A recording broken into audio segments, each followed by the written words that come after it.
Hi, welcome. Thank you for joining us tonight on this virtual tour of the exhibition Threads Laid Bare. I'm Curator Emily Newman and an Assistant Professor of Art here at Drake University. First, I wanted to thank a bunch of people that helped make this exhibition possible. Thank you to the Iowa Arts Council with funding from the National Endowment of Arts for their support to make this show accessible to so many. Thank you to the Anderson Gallery student employees, Robin, Lydia, Cassidy, for their hard work installing the exhibition. Thank you to my colleague Neil Ward for his design work on all promotional and gallery graphics. And thank you to Edward Kelly for his construction of gallery mounts and displays. And a huge, huge thank you to Julia Franklin, the Anderson Gallery manager, for whom this entire show would not be possible. This exhibition brings together 12 contemporary artists who work in textiles and fibers. Some artists work solely in this discipline and they are experts in their craft. Others use the medium and the technique of textiles and fibers within their artistic practice. All of these artists make visual art that reveal an identity, their own, their families, and their cultures. In doing so, they outwardly reflect our associations with other forms of identifying oneself, domestic spaces, the written word, heirlooms, rituals, clothing, and the body. So as we move through this exhibition, I'll be highlighting processes and pointing to connections the artworks make to one another. You can find more information about the artists, hear them speak about their own practice, and see the schedule of our upcoming virtual events by clicking on the links provided. We will be moderating questions as we tour the gallery and at the end of the tour. All right, let's go.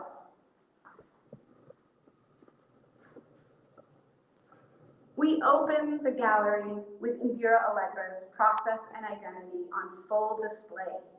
The use of their body as both a tool and a metaphor reveal the intertwining relationship of textiles and labor. They lay bare their labor through a 3-channel video, compressing 8 hours of work into 8 minutes. The resulting textile, woven of paper and wax silk, is imbued with the time and motion of the body. I absolutely love that they include saliva in their material description of documenting disability. Indira raises questions about the value of work for those who feel invisible because of their disability, and for those with invisible disabilities, preventing them from working. We become compassionate viewers as they weave for the length of a standard workday while reciting a spoken manifesto inspired by Sonara Taylor's The Right Not to Work. We see the labor turning her weaving into an artifact of her time.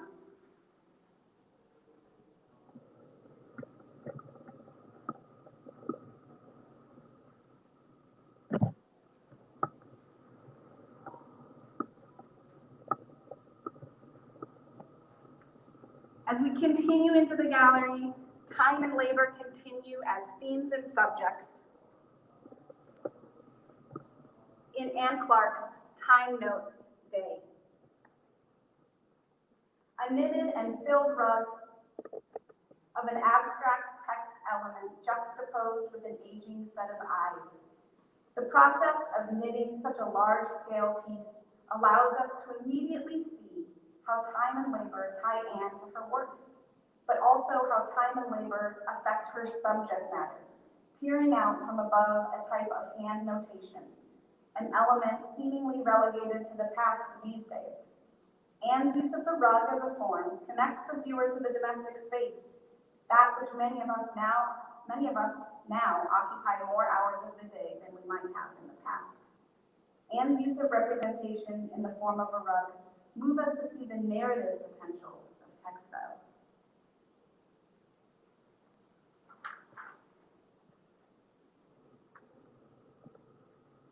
Flowing narrative constructs wide open and offering a humorous look at the domestic space, artist Gwen Montgomery combines textiles with printmaking in her installation, The Cecils of Scott County. Her installation of printed pillow forms and upholstery patterns show us a family story rife with possibilities. The most possible might also be that of fiction. Gwen details each portrait of a family member with sewing notions, a button here, lace there, even a few feathers. Make these characters spring to life while showcasing the ingenuity of combining disciplines of printmaking and drawing with traditions of the painted portrait, sewn domestic goods, and the occupation of upholstery.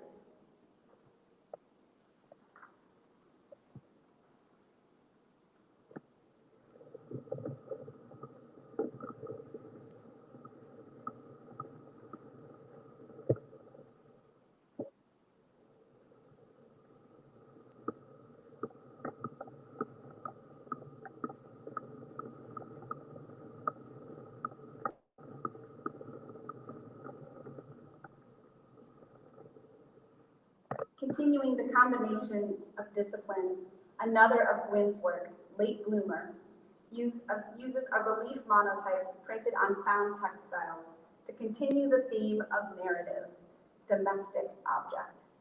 However, using found quilting cotton from a manufactured mill bolt opens our eyes to the potential of found textiles. As many textile artists know and environmentalists know, currently less than 15% of textiles purchased by individuals in the U.S. end up recycled or reused. 85% end up in landfills. That's over 11 million tons of waste every year in the United States alone. And this doesn't account for the waste within the textile industry itself. In the middle of this gallery, we see artists working with found items for a variety of reasons. Not only do these artists reuse textiles, but they present their artworks in the format of objects occupying a present space with the viewer. Objects which should be cared for in order to communicate the histories and identities of their makers and sources.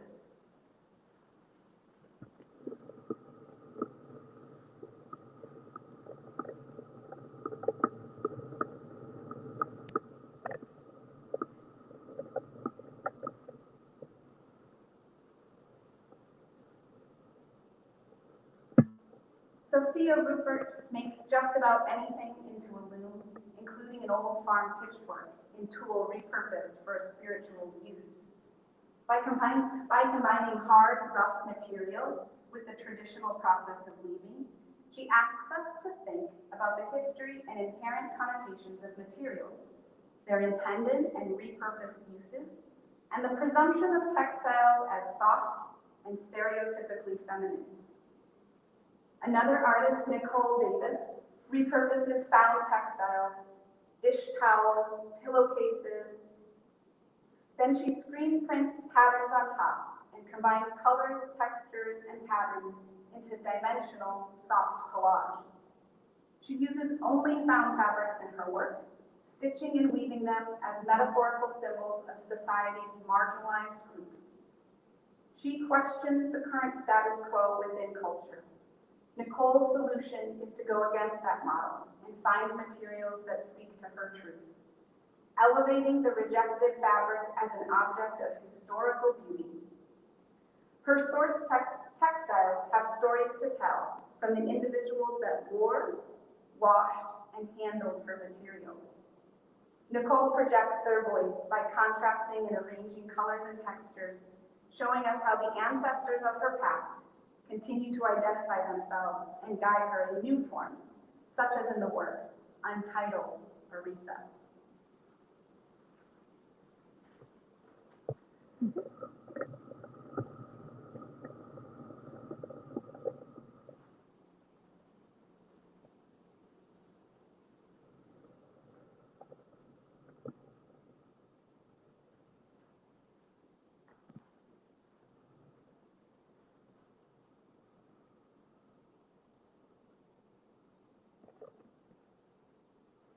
Continuing to use rejected textiles as sources for materials and concept, Catherine Reinhardt's artifact series unravels the textile.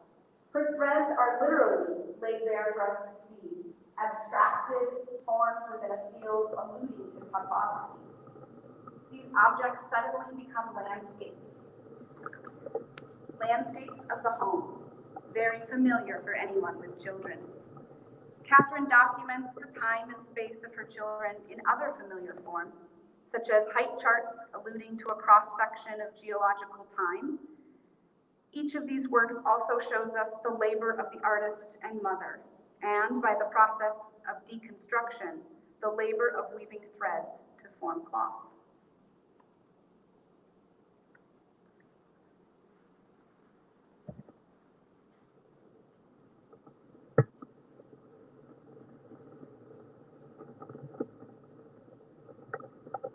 Another artist who documents life events in thread is Alana Stapleton. Her embroidered forms remain on their hoops and recall the revival of embroidery in domestic spaces from the 1970s. Alana's depictions of personal travel images allow us to see the everyday, even in places far from home. Her use of embroidery as technique documents the labor of stitching and needlework, contrasting the instantaneous digital photographs she sources from. Understanding that each stitch of color that makes up the image was created by hand lets us reflect upon the body as integral to the creation of textiles and fiber arts.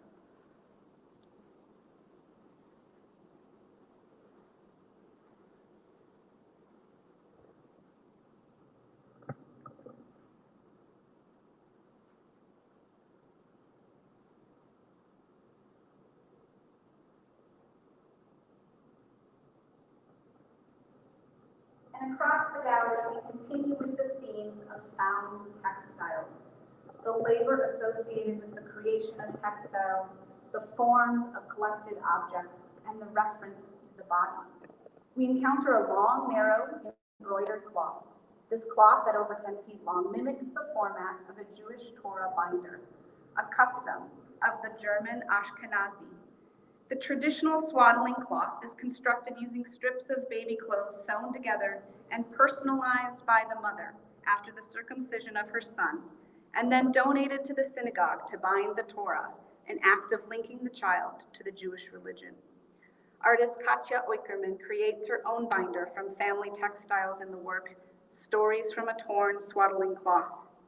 Katja reveals the cloth itself is constructed using her own baby diapers and bed linens, packed and moved with her family from Russia to Israel and now the US. Katja and her mother embroidered the cloth to create a symbolic object linking herself and her grandmother to a Jewish custom historically unavailable to girls.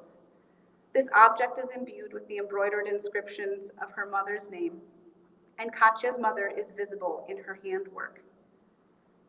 Beside the object, a video plays a performance of the unrolling of the cloth, along with the humming of a folkloric lullaby called My Dear One.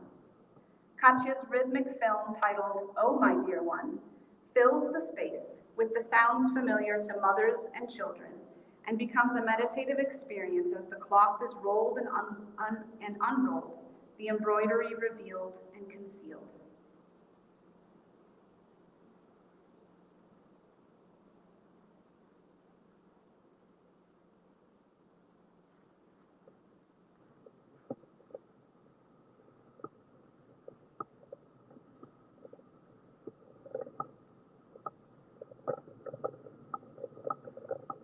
This theme of motherhood is addressed many times by artists in the exhibition.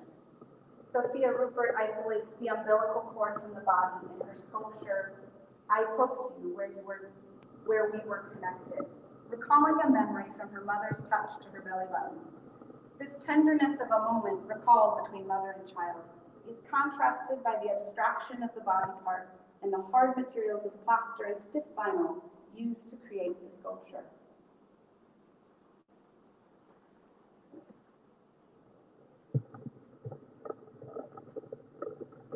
Emphasizing contrasts between subject and form are also present in the work of artist Cindy O'Hearn. Cindy's felted wool piece, Haunch, depicts the artist squat and nude. At once, it recalls the depictions of the Muse in Edgar Degas' bath painting, and yet it is a bit unsettling, showing how self-portraiture can reveal truths about ourselves and a fiction too. If we understand the process of felting, matting wool fibers by use of friction, water, and soap, we see the artist not to be objectified for her body, but we see her at work, the use of her whole self, given over to creating the object in front of us.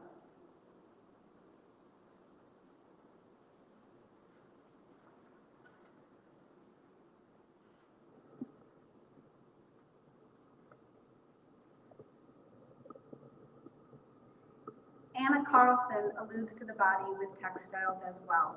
In her piece, Feedback, she screen prints the speech we speak onto cloth, concealing the text with layers of cloth and stitches of thread. Her form waves off the wall, alluding to an EKG readout, complete with stitched heartbeats. Anna's abstracted references to the body in Feedback is then notably turned into direct references of the figure through the most familiar form of textiles, clothing.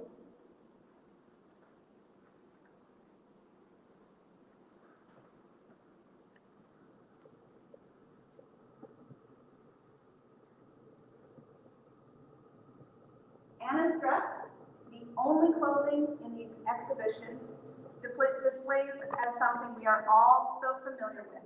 As we look closer to Anna's work titled Altered Text, we see the words subject to change printed across the fabric. As a former clothing designer, Anna comes to this piece as an industry insider, but still a woman living in the pressurized world of American beauty standards. So do we see altered text as a comment on the changes our own bodies will make with time? Something to embrace as we size up or down with dressing? Does this piece refer to the legalese and contracts associated within any industry?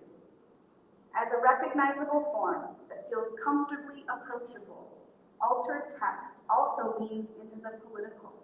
And as the saying goes, we are what we wear. Moving into the political nature of clothing and accessories, Ji-Sun Lee Isbara uses her personal experience as an immigrant from South Korea to question the armband used by authoritative governments, their supporters, but also used by activists and protesters against fascist regimes. The symbolism of the armband creates an agreed-upon visual ideology within a community of like-minded individuals. This piece, titled Personalize Your Armbands, consists of woven red cloth, screen printed with the language bound on an institutionalized form. These armbands show us the confusing nature of identity when shared symbols define a community and when identifying yourself is limited to a label from a drop-down menu. And her interest in the symbolic ways in which we identify ourselves through uniforms and accessories. Her small, delicate, beaded, and embroidered work titled Female Asian Immigrant directs us to question the stereotypical language and symbols we use when confronted with the identity of ourselves and others.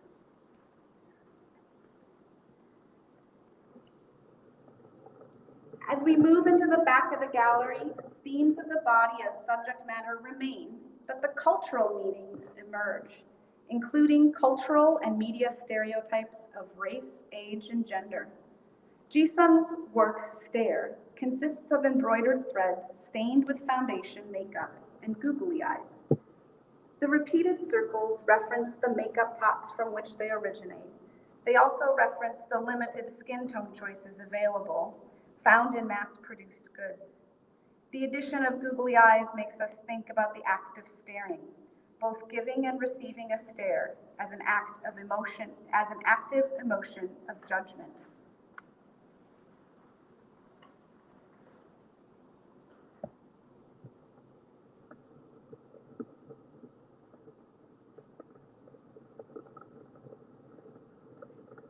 Cindy O'Haron's piece, Sensing the Flux, Self-Portrait in 2020, reveals the artist's own judgment on herself and the current year.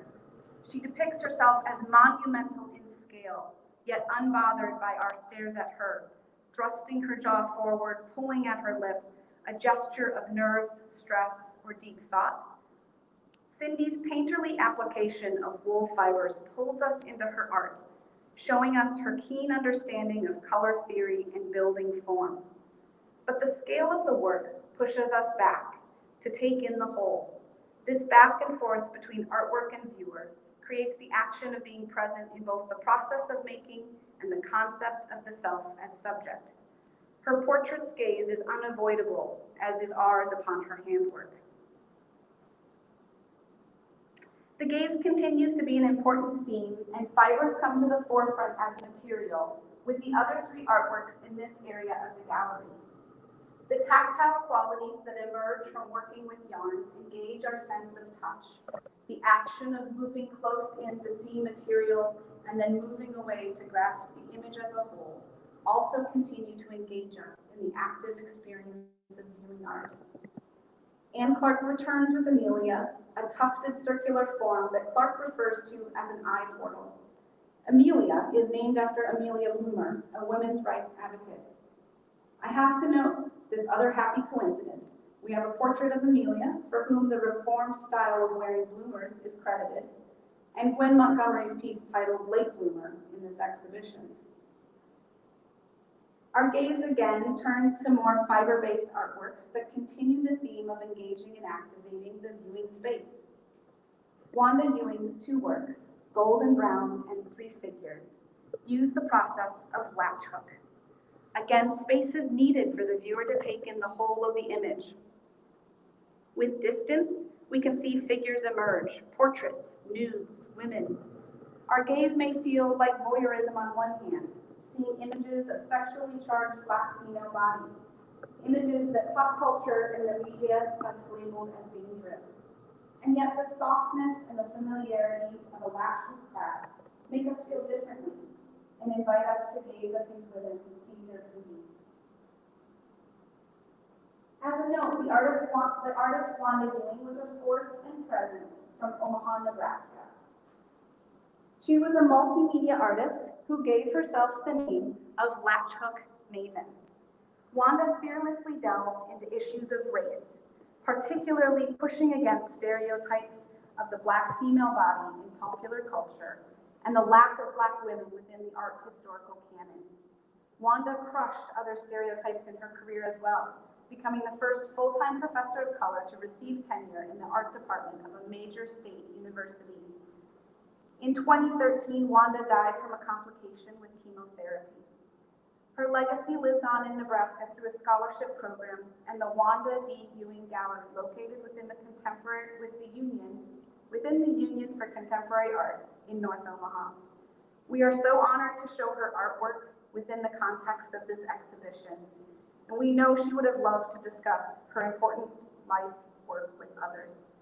We hope you'll find your way to her website and to read more about her remarkable life and art.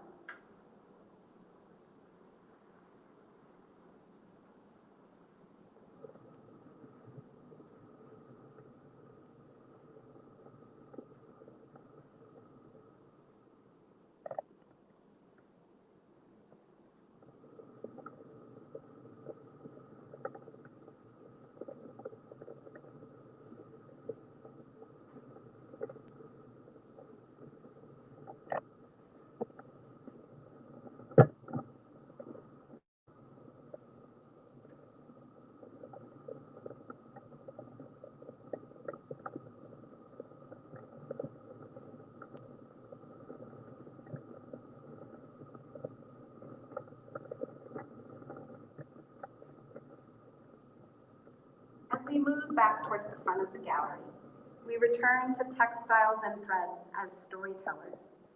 We can view a snippet of Katja Utgerman's laundry room performance. Katja's performance brings forward her relationships, our relationships with textiles, their meanings, uses, and histories. She takes on the role of a laundrymaid, telling stories with the remains of a textile collection as she comes in contact with items through the labor associated with maintaining them. Part lecture, part theater, Katja provides us with the metaphorical and functional uses of textiles throughout time.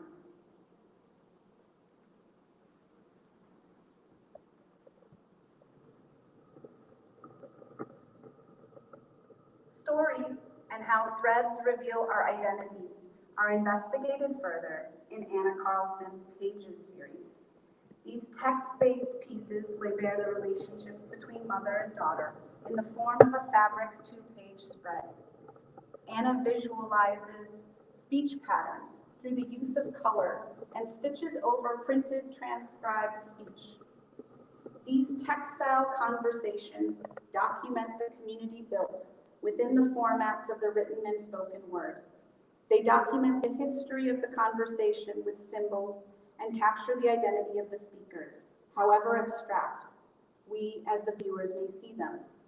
The works in Pages become a personal moment in time for Anna and ask us to consider our own associations with stories and threads.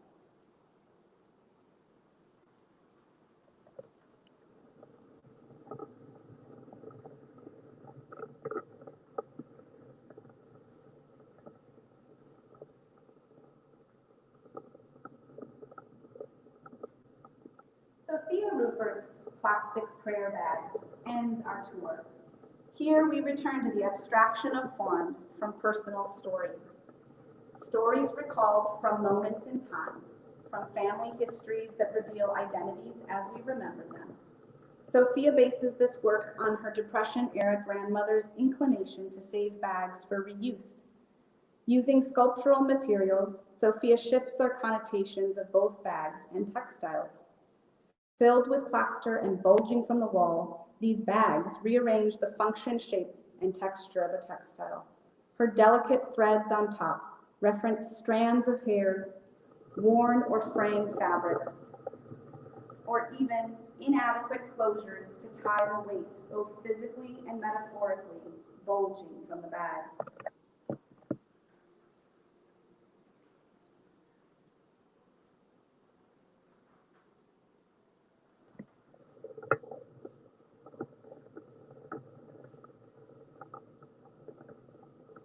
I gathered these artists to showcase the expansive variety of processes, materials, and forms used by contemporary textile and fiber artists today. But I found so many similarities within this group too. Themes of labor, identity, the body, and family can be found across the exhibit. Most importantly, I want to amplify these artists' voices within the communities they most closely relate to, as well as within the larger community of the fiber community. Their voices need to be heard. Thank you for tuning in to the virtual tour of the exhibition, Threads Laid Bare.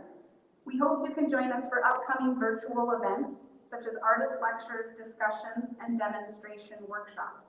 You'll find all of our events and more information about the artists included in the exhibition by clicking on the links provided.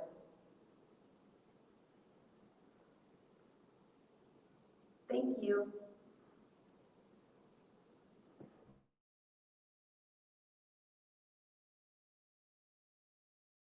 Willing to speak specifically about an artwork, we can move the camera closer to an artwork if you'd like to see more.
Hello, we had a quick question about process and tools, and we think you're referring to Anne Clark's time notes date. The question was, is that hand knitted or machine knitted?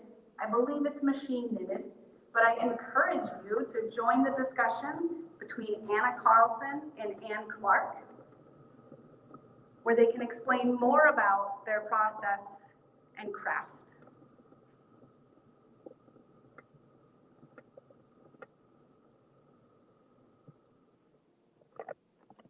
That discussion is happening on October 1st.